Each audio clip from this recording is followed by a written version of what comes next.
Well, hello, everyone. I'm Kirsten D. Samuel, Betrayal Recovery Coach with Aftershock Recovery Method. And today I'm introducing you to a new friend of mine. Her name is Niki Weiss. She is the founder of Endevo, which is a company. I'm going to have her tell you more about it. She's a digital thanatologist. And when we first met, I had to ask her what that meant.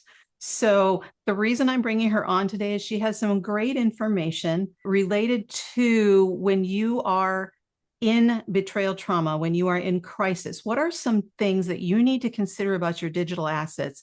And I never considered this, which is why I want you to meet Niki. So Niki, welcome. And why don't you tell us what you do and why you do it? Well, Kristen, thank you so much for inviting me to this enlightening conversation. So, as a thanatologist, is the study of death and dying. People aren't very familiar with it, but if you go back to, I don't know, fourth or fifth grade, I'm sure you've read some books about Thano, right? And thanatologists, we support people in those conversations around death and dying. So my why, my big why, I have my parents behind me. Mm-hmm. My parents, they passed away before they were both 50 Oh, wow. of cancer, 10 years apart. But that as a young child kind of introduced at a very young age that a jarring experience, which always changes us, right? Trauma Right, changes who we are today. right. And for us, who have a deep faith, it ends up being our superpower.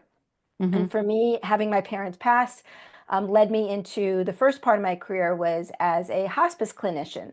So I'm very comfortable, sitting bedside with people in their most vulnerable time of Yeah. their life.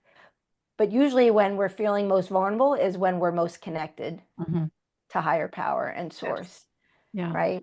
I mean, you have found that yourself. Right. That's Yeah. the work we're doing. So it's a calling for sure. Where the digital piece came in, that's the unique piece Yes. that not many people have been able to step into. But we are now entering into what we call the fourth industrial revolution, right? And it is that digital age where who we are and technology is starting to merge together. I mean, we might not, it's pervasive. We might not realize how much technology has changed our lives. But for me, as a thanatologist and having worked in hospice for the last 30 plus years, I see it Mm-hmm. where it is our phones and technology that has now become our second or our appendage Mm-hmm. of and dependency. Right. So think about your digital footprint. The fact that you and I are having this conversation now becomes a digital asset. So, Every so time. as you talk about the digital assets and this digital thanatology, I can just hear the questions that are going on in my audience right now. Well, what does this have to do with us? But as you just brought it up, that was a beautiful segue into the whole digital footprint. Whether we want it or not, we are all out there. I was going through a coaching training session, and the trainers, it was all about the different generations and the digital space now and how that's affecting coaching, how it's affecting all aspects of our life, as you said, because this thing is more powerful than the computer I started learning on. So how does your digital thanatology, the how you help people prepare for end of life, how does that assist someone who is now in a very traumatic, very difficult space, but it's related to betrayal trauma from someone that they have entrusted their lives to share? How does this come alongside them? Well, so it's about the planning stage, right? So the fact that you're in trauma already is going to affect how we make decisions, Right. right? We're just not going to think clearly. It's just the way we're designed.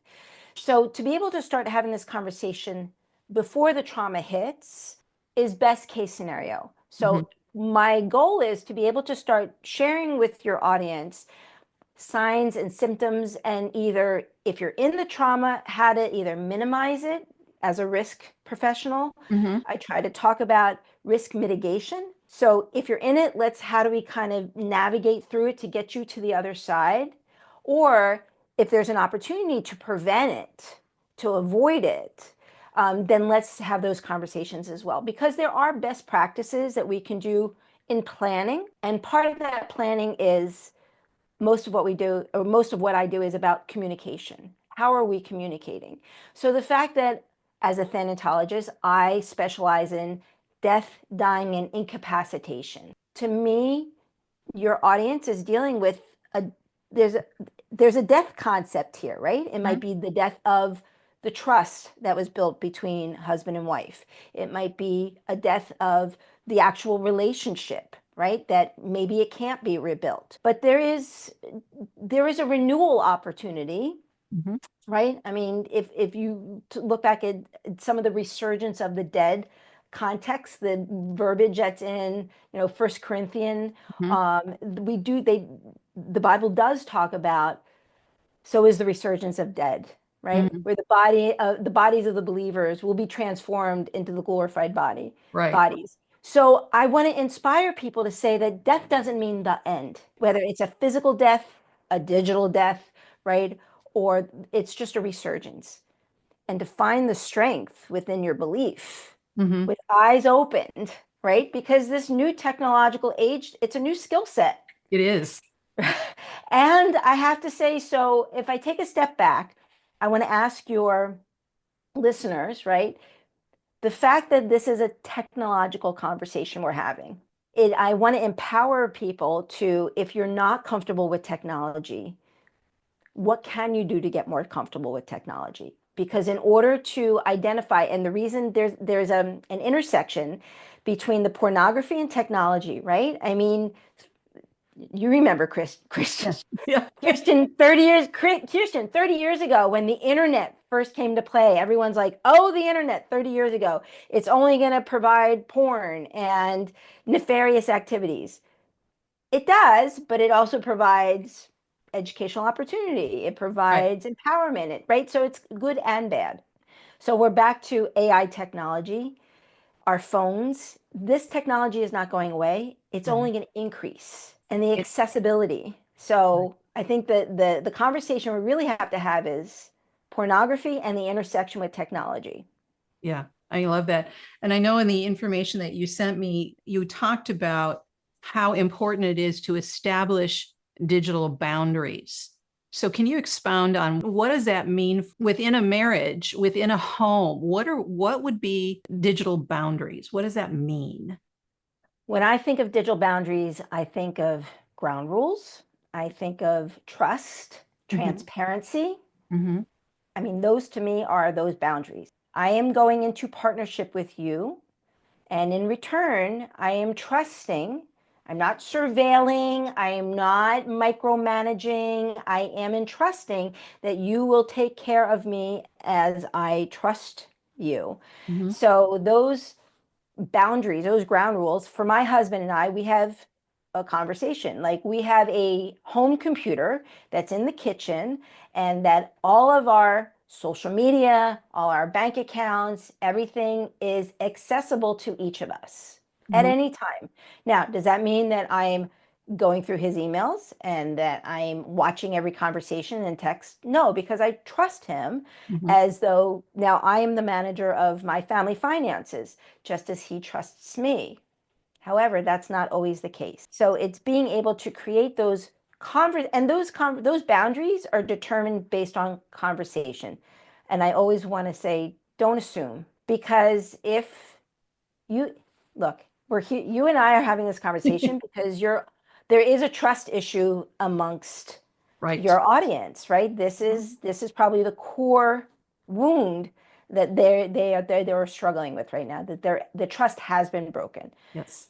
But they also have faith that it can either be rebuilt, whether with their current partner or them as an individual, to rebuild themselves in order to find a deeper faith in God. And it's so true. I mean, when my husband and I were going in the initial stages, one of the things that became very critical, and of course, our children, we had done this with our children. We first brought a home computer into our situation. It was in the kitchen. It was in the middle, and we had an open concept main floor. So everybody could see what everybody else was doing. And it, like you said, it wasn't so that I could be looking over your shoulder. It took away that sense of secrecy. It took away that sense of I'm hiding something from you. You talked about financial, even bank accounts, those kinds of things. I know that in my parents' generation, your parents' generation, it was really common that, especially usually the wife, not always, but usually the wife had no idea about bank accounts, how to access anything. And now, in our current economy, in our current environment with the digital age, It's a digital economy. it's a Let's digital just call it what economy. it is. Yeah, It's a digital economy, and it depends, what the age group is of your listeners. And the tables are turned a little bit, right? Because more women, because we're working, that right, we are starting to have a level of, it depends, right? If you're a stay-at-home mom versus, right. a working, outside the home working mother, but it's more complicated. It's more complicated in a way that it's just a different way of thinking. It is not the bookkeeping that our parents did, right? I No, mean, it is not. I remember my mother sitting at the dining room table with stacks of and she would sit there and handwrite her checks. Yes. So the complexity now is there's a level of here's the conversation I want to have with somebody. How do you feel when your phone gives you a notification that it's going to be updated? Do you feel like dread and anxiety when your phone is or do you miss your flip phone? Mhm. If you miss your flip phone and you get anxious or annoyed because your phone is about to give you an update, I can refer you to a tech therapist, and they do exist. Yes. But here's the challenge is when the wife is not so tech comfortable, Mhm. they're tech timid, and the husband is an IT guy. Right. There's inequity there. Hmm. And that's where there might be a conversation to be had with the woman to say oh, you are at a disadvantage Hmm. and that we want to support you in either getting more comfortable with technology and being able to navigate through these waters because otherwise your partner is going to be doing circles around you. Yeah. And, one of the things that I recommend to almost all of my clients, because I use it myself as part of the recovery process, is to put the software like Covenant Eyes on anything that can access the internet, is what I tell them. If it can log into the internet, you want to put this on there. What this does is monitors what you're doing. But like I tell them, it is not going to prevent someone from going where you don't want them to go. But what it's going to do is track it. It's a tracking software and it opens conversations. But I have women who say, well, I put it on there and my husband agreed to put it on there, but he or my son or one of my kids can get around it because they're tech savvy. And I said, that's okay, because what it's doing is it's tracking. It's not, its purpose isn't to block, its purpose is to track. Years ago, there were, and there still are programs you can put on that will block. But what we're trying to do is open, like you said, it's the conversation that we need to have. So let's talk about what are the kinds of digital assets that a woman needs to be aware of. How does she have those conversations with her partner? So social media is definitely one, Mm-hmm. right? The phone is a huge one, and we could talk about that. And then the third one I want to talk about are subscriptions. Social media. So a lot of the people who struggle with porn do have easy access to them, and they create pseudo accounts, right? So there's a lot of social media platforms that might not be as well known that do give access and material content to people who are looking for that kind of content. So how do you access those? I deal with people more who find this information out after Mm-hmm. their partner has passed, right? So that's certainly the worst case scenario is that you think that you have this wonderful relationship and then it's not until after your partner passes suddenly that you start closing down accounts and then realize that he was living a double life. And that is very possible Mm-hmm. because it's an addiction. So as someone who's struggling with it is going to hide out. So being able to identify those social media accounts. Then let's get into the phone. So again, conversations. The social media is a tough one, right? Mm-hmm. Because that is very, and I would say some of these websites are on the dark web. Mm-hmm. So again, if there's an inequity, a technological inequity within the marriage, that's going to be a hard one, right? Unless you hire a professional Right. or or a company that can start doing private investigation work, which they do exist. Right. So that is probably that deepest layer of like, how do you do that? That's the most complicated one, unless you're surveilling. Now, the easiest one, so we'll go from the hardest to the easiest. So the hardest is social media. The easiest one, though, is, hey, honey. So if you have an iPhone, so on the iPhone, there is a feature on the iPhone. It's not on Android. I'm an Android user, so there's a little bit of a pain point there. Currently, it's called Legacy Contacts. Yes. So legacy contacts, so you would sit down with each other and say, hey, we should set up our legacy contacts with each other. Now, what legacy contact does, the iPhone has enabled, which is that you are now within, so you're going to go into settings into privacy, you're going to look up legacy contacts. Honey, I'm going to make you one of my legacy contacts, and you're going to make me your legacy contact. What that it does is that you will receive, once you add that person's name on there, and you should, best practice from a thanatologist standpoint is you should have at least 3 names on there. Okay.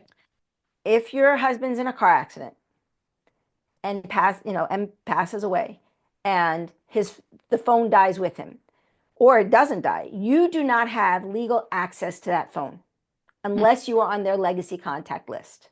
And I mean this, we've had situations where the parent of a 16-year-old, and then the 16-year-old unalived himself, because the parents were not on that 16-year-old's legacy contact. Now, the parent owns the phone. The parent could not get into that child's phone because he was not on the legacy contact. Wow. So it doesn't matter if you pay the bill, if you have the passcode, legally, you're not allowed. So I would say, let's put each other on each other's legacy contacts. Then that way, if the person does pass away, you would take you would be on their legacy contact, you would take the death certificate, and then that would give you legal access to their phone. Okay. So I recommend anybody who has an iPhone, you should do that irregardless. Right. And with your children, what you're saying is if your children have that needs to be on theirs, you set yourself up as a legacy contact. Correct. Okay. And let me put my thanatologist hat on. So as a legacy contact, what I would do is Kirsten, if you were on my legacy contact, I would put you in there, and then you would immediately get an SMS, a text message with a QR code. And then I always recommend do a hard copy print of the QR code. Okay. And then it's called a crucial doc box. You're going to take that hard copy print of your QR code and put it in your crucial doc box. Okay. And that crucial doc box is like all the documentation you'll need end of life. If I died tomorrow and you were on my contact list, you would take that QR code and my death certificate and go to your phone provider. And then the phone provider would give you legal access to my phone information. Okay. Without that, you wouldn't be able to get there. So think about like multi-factor authentications, right? Right. So again, this is from a safety standpoint.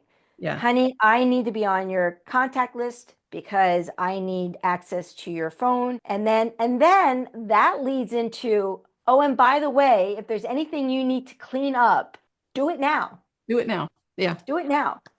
And then that might start stirring some of that emotional realization that he can't hide. It's not like the old days where, the pornography was a stack of magazines in the back of the closet. That's not the case anymore. Right. The pornography really does have that digital footprint that does not go away.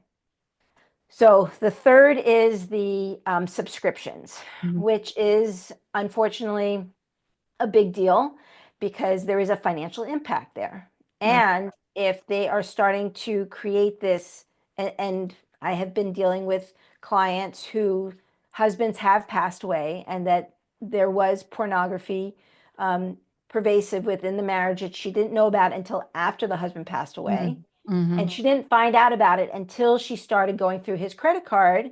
And lo and behold, he had a credit card that was designated just for these subscriptions. Yep. And there were dozens of them, reoccurring charges. Yep. Now, luckily for her, she had access to his cell phone and to be able to do the multi-factor authentication. But what if his Right. phone died with him? Yeah. She wouldn't have been able to shut down those accounts. And so she would have had that reminder of these reoccurring $5, $10 charges every month from Mm. these websites that are very disturbing.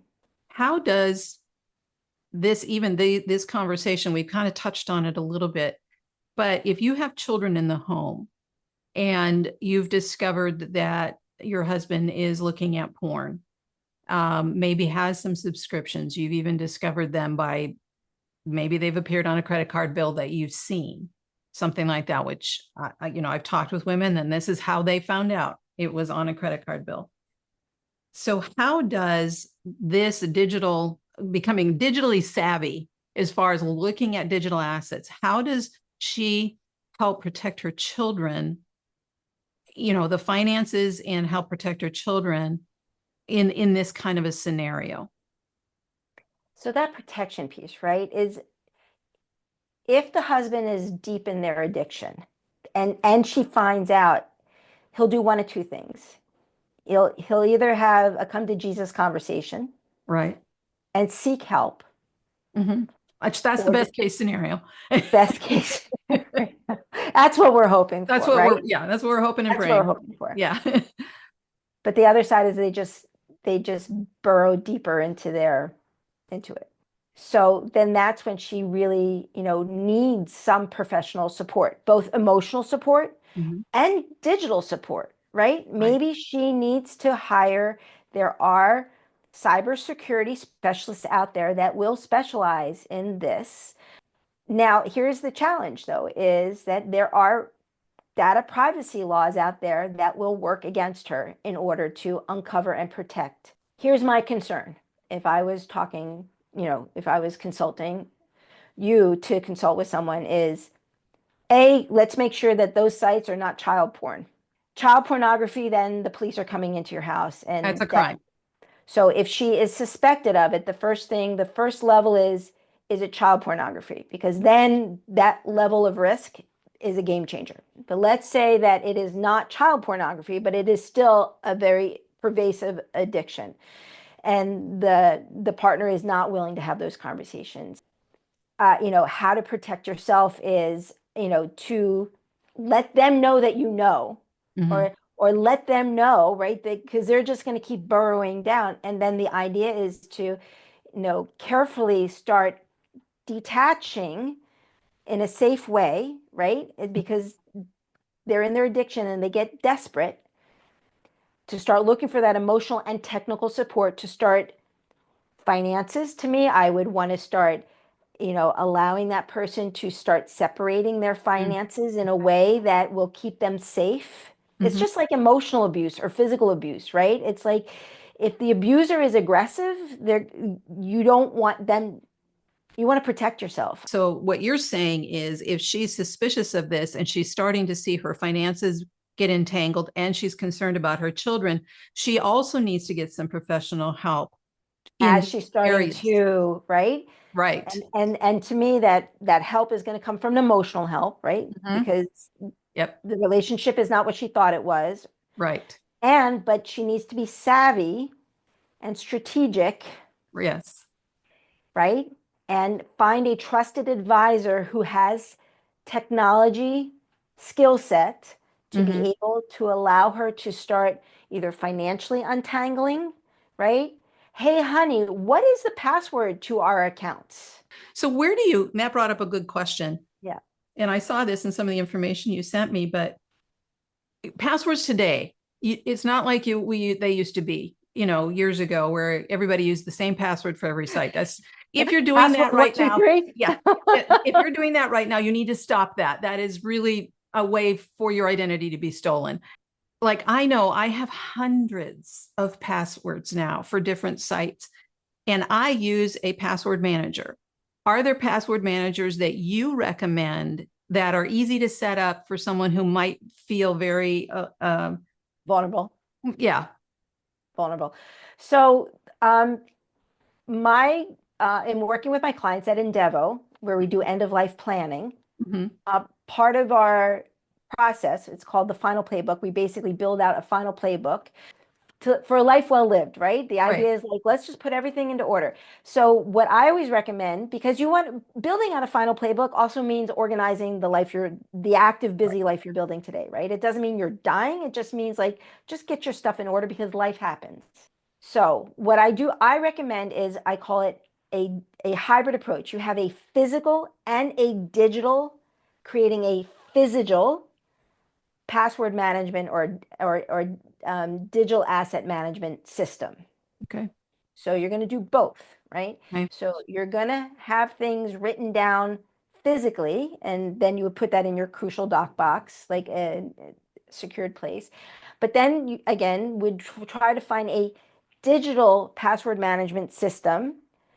Now, there are new, I mean, it's October 2024, right? So depending when we're talking, but there are more new solutions being launched today, especially in the death tech industry, which is where I work in the death tech, where you are going to be able to upload all of your digital assets onto a very secured platform. There's one I'm recommending called, and I can share with that information with you on your website, called Presidio. Presidio, and I'll again share that with you on the website.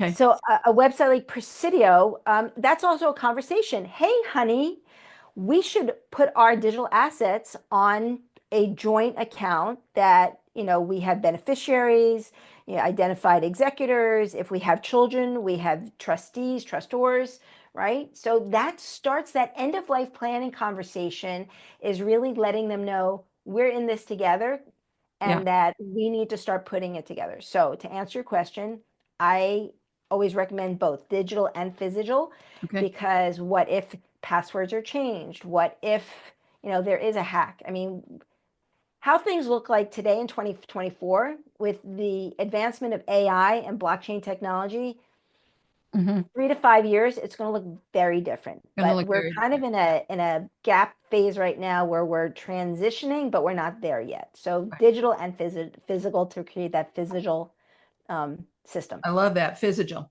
Say that 3 times fast. Yeah, no, not going to happen. Not going to happen. Well, I know there's so much more that we could be talking about, but if someone has more questions, like either they're looking at it going, I really need to do this whole end of life thing for whatever reason, or I really just need some more help understanding the digital assets and how do I protect myself because I've discovered whatever. How can somebody reach you? I'm easy to find. You can, LinkedIn is a great place to find me. We have, and again, I'll leave it as an asset. We have a link, a platform where you can go and get your readiness assessment to see how ready you are at finalplaybook.com/quiz. I will, again, that could always change, but as of today, that's where they can find me.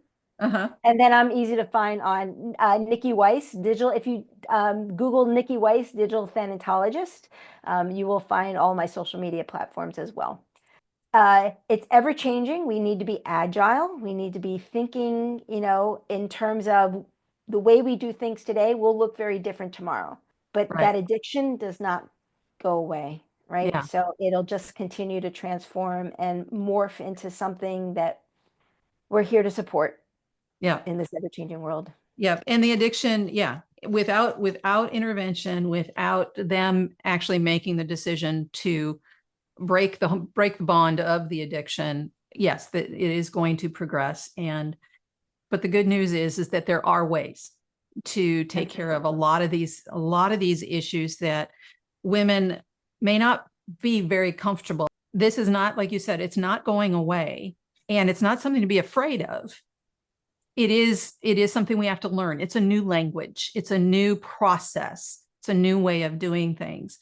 But I love the fact, Niki, that you are doing that. And I know you have a checklist that I will include with the show notes. Anybody that's listening to this can get you. And I'll also include the links that she's given us in the show notes here so that you can reach out to Niki and just tap into the wealth of knowledge. But I will tell you, as someone who is 17 years down the road in recovery, my husband and I do have a lot of this already in place where we share a password manager. We share access to everything in the digital space. I know his accounts, he knows my accounts. And I know I have access to all of the financial records, which most of them now are online. And so if you're not familiar with that, you've got to get familiar with it. We're very careful to be able to be transparent in that area. And yes, the conversations have to occur, but we can approach them from the aspect of safety, of being able to take care of you. If for some reason you were injured and couldn't communicate, I can take care of your stuff. You can take care of my stuff. It's a two-way street here. So, Niki, thank you so much. Is there any last thing that you would like to just last words of wisdom for women who are just trying to navigate this digital footprint? It is a new way of being. Embrace it. There's support to empower you. Do not let your tech savvy husband do circles around your head. We are here as women to support, and we understand what you're going through. So I just want to thank you for the opportunity to share this information and allow people to know that they're not alone. And buckle up, though, because buckle up. Yes, it will take some time, but you are not alone. And I love the fact that you said that, Niki. You are not alone in this recovery process, in this trauma process. You are never alone. That's one of the things I want women to always hear is there are resources available. If you don't know where to start, you can reach out to me at my website. The links are going to be here on this, as well as questions about the digital space. Go to Niki, get her expertise. Thank you so much for being with me today, Niki. It's been great, and we'll talk again soon. Awesome. Thank you very much.